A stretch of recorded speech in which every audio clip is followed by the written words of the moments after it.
Where is your heart? Good afternoon, guys. It's Sunday, September 18th, I want to say. Yeah, I think it's Sunday, September 18th.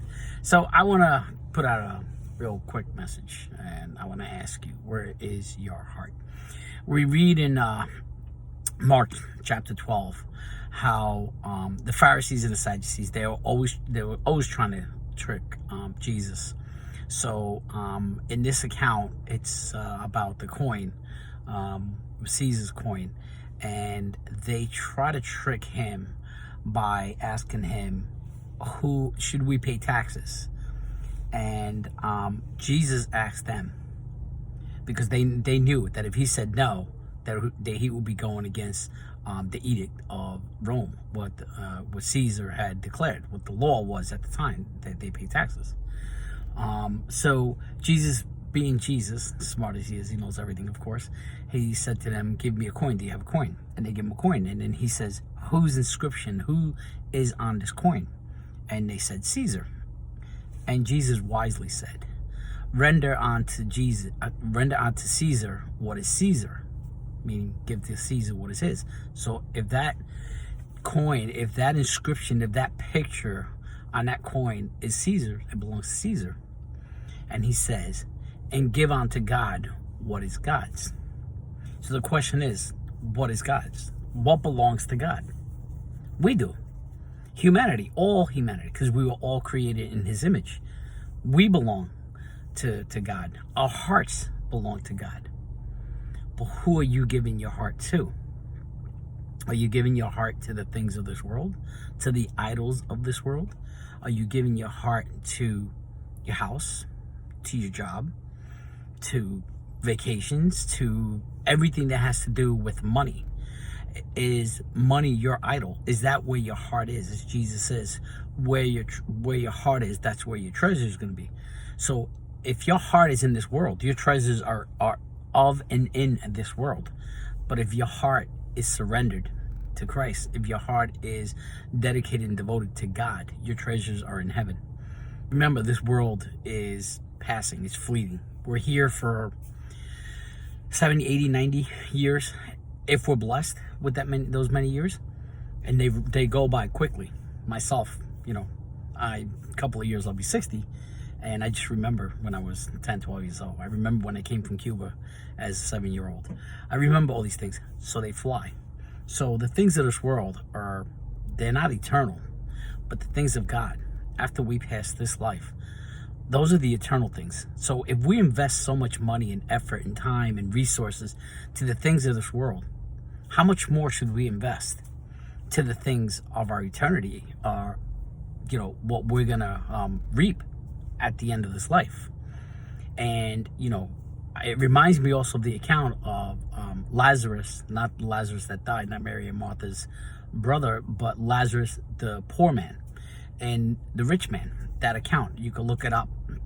Right now I forget where it's at. I think it might be in Matthew, like around chapter 12.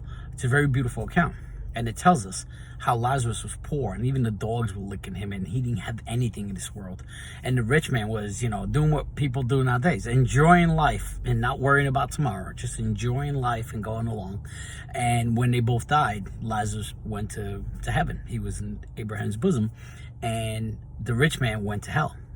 And when the rich man complained to Father Abraham, he complained to him, about what was going on. And he said to him, in the world, you enjoyed the lap of luxury. You enjoyed everything you had. You enjoyed the richness.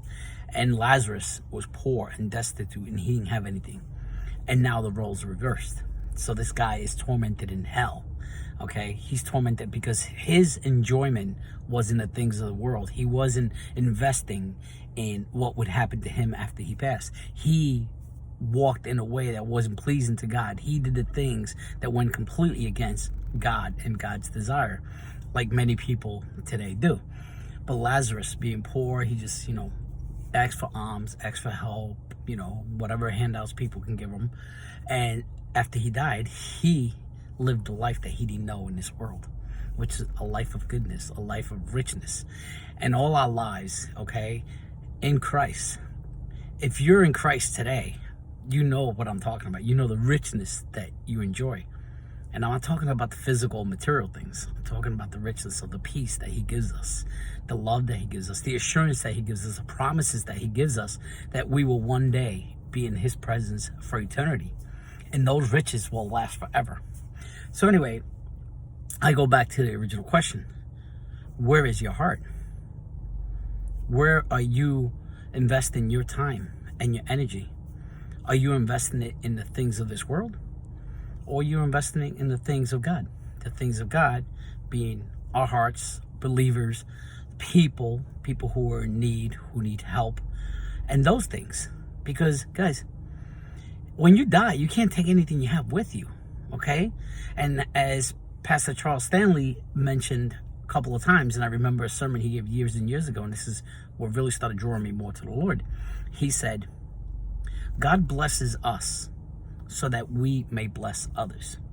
And sometimes we're so worried about losing those blessings, those things that we have, that we hold on so tightly to it, that we don't want to let it go. We don't want to lose it.